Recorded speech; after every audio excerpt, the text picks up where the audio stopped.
ان 2 بڑے گھرانوں کو NRO دے کے ان کی چوری معاف کر کے. جس طرح بے دردی سے 10 سالوں میں انہوں نے اس ملک سے کیا ہے, اس لیے یہ افراتفری پھیلائی ہوئی ہے. جو ٹی وی پہ آتا ہے جو تباہ ہو گیا ملک, غربت بڑھ گئی. ورلڈ بینک کی فگر ہے 4 کیٹیگریز میں غربت کم ہوئی ہے. پہلے میں 0.6% کم ہوئی, دوسرے میں 1.4%, تیسرے میں 2.9%, آخری میں 0.6%, 5.37%. کرونا کا مقابلہ کر رہا ہے ملک, پاکستان کا اضافہ ہوا ہے. تو یہ کیسے کہہ رہے ہیں کہ غربت بھی بڑھ گئی, ملک بھی تباہ ہو گیا؟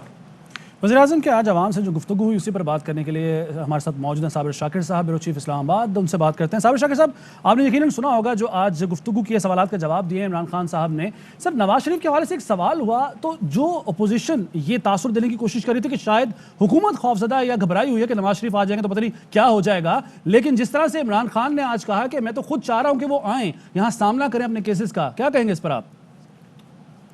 دیکھیں, آج عمران خان صاحب نے جو گفتگو کی ہے وہ بنیادی طور پہ تو سوالوں کا جواب تھا عوام کا, لیکن مجھے اس سے کچھ زیادہ کا لگتا ہے. وہ وکٹ کے چاروں طرف آج کھیل کے گئے ہیں اور انہوں نے میسیج دیا ہے کہ جو ان کے خلاف تحریک عدم اعتماد کی تیاریاں ہو رہی ہیں ان کا وہ نہ صرف مقابلہ کرنے کے لیے تیار ہیں بلکہ ان سے وہ خوفزدہ نہیں ہیں. اور ساتھ ہی انہوں نے ایک بات کی ہے, انہوں نے کہا کہ جی میں وزیر اعظم ہاؤس میں بیٹھا کم خطرناک ہوں, اور اگر مجھے وزیر اعظم ہاؤس سے نکالا گیا تو شاید میں پھر اس سے زیادہ خطرناک ہوں گا سب کے لیے.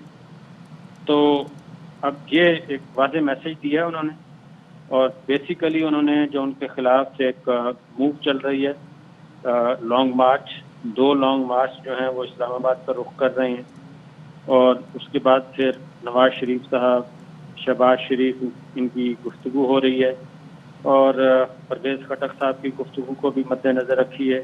پارٹی کے اندر بھی کچھ معاملات گڑبڑ ہیں.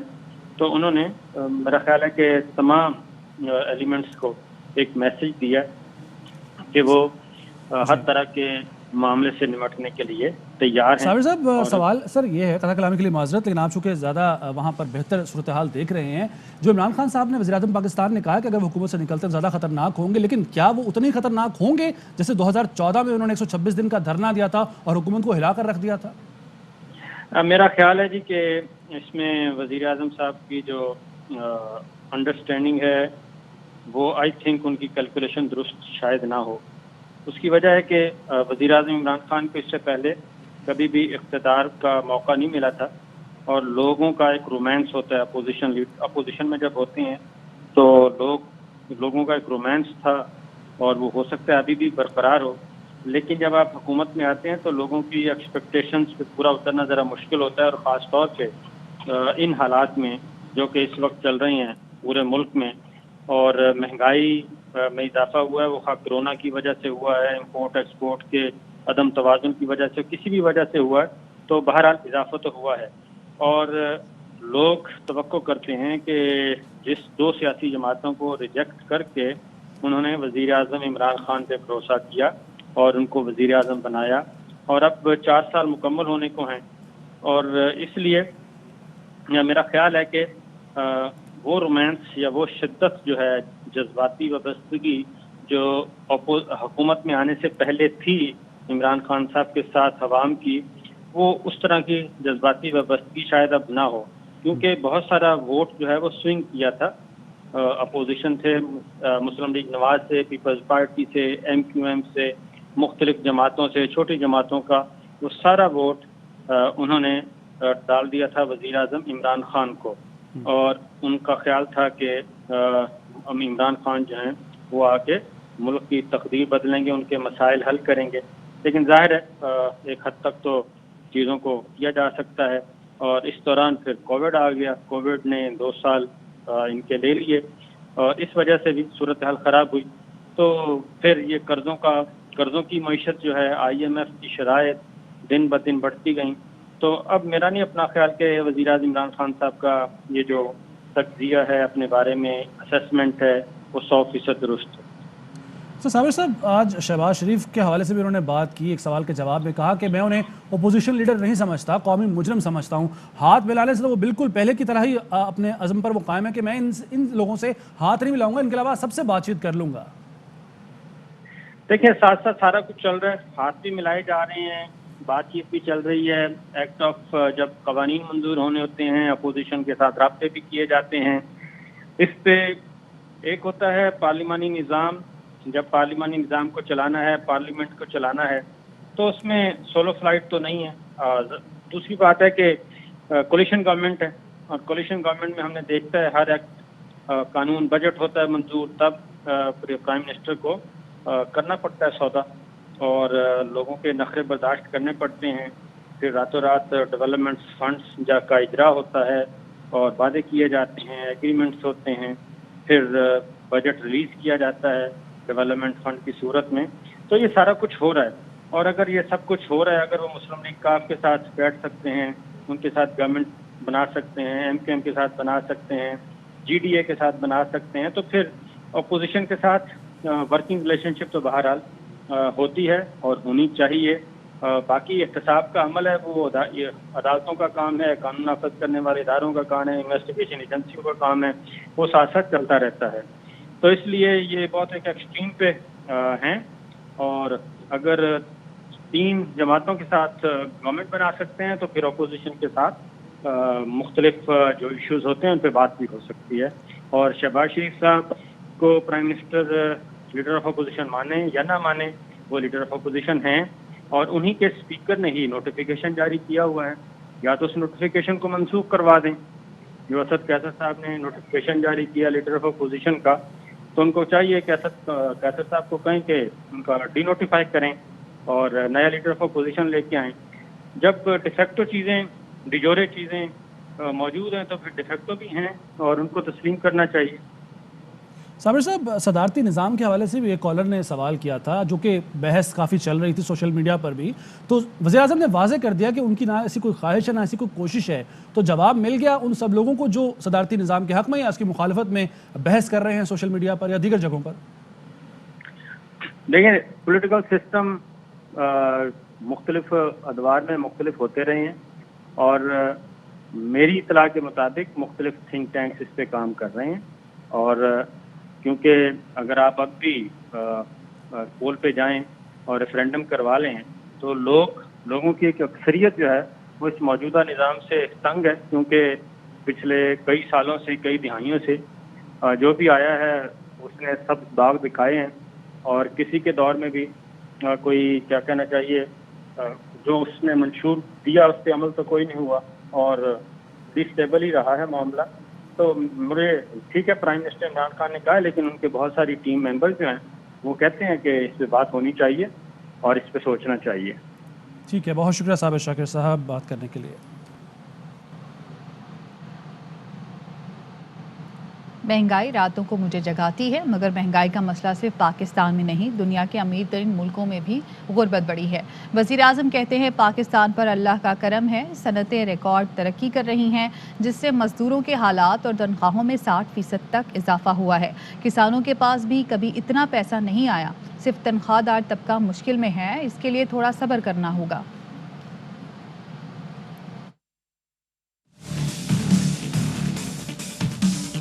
ایک چیز جو مجھے راتوں کو جگاتی ہے وہ صرف مہنگائی. جب روپیہ گرتا ہے تو جو چیزیں ہم امپورٹ کرتے ہیں مہنگی ہو جاتی. کورونا کی پینڈیمک 100 سال میں اتنا بڑا کرائسس آیا، ساری دنیا میں غربت بڑھی ہے. کیا پاکستان میں صرف مہنگائی؟ وہ ملک جو ہمارے سے امیر ترین ملک ہے ان کے اوپر کیا گزر رہی ہے؟ امریکہ 40 سال میں سب سے زیادہ مہنگائی ہے، 20 سال میں جاپان میں مہنگائی آئی، 30 سال میں سب سے زیادہ برطانیہ کے اندر مہنگائی ہے. پاکستان کے اندر اللہ کا کرم ہے، ہماری انڈسٹری سب سے زیادہ پرفارم کر رہی ہے، مزدوروں کے حالات بہتر ہوئے ہیں. بھی کسانوں کے پاس اتنا پیسہ نہیں آیا. 73% ان کی آمدنی میں اضافہ ہوا. ٹیکسٹائل کے لیبر نہیں ملتی، سکل لیبر نہیں مل رہی، ان کی تنخواہیں 40 سے 60% بڑھ گئی. بوم آئی ہے جو کنسٹرکشن کے اندر، ان کی بھی تنخواہیں اوپر گئی. صرف تنخواہ دار طبقہ، ان کو اس وقت مشکل. اس کے لیے تھوڑا آپ کو صبر چاہیے ہوگا. عمران خان کی آج گفتگو نہیں بلکہ توسیع کی درخواست تھی. ترجمان مسلم لیگ نون مریم اورنگزیب کا وزیر اعظم کے بیان پر رد عمل. کہا جس کی نوکری نوٹس پیریڈ پر ہو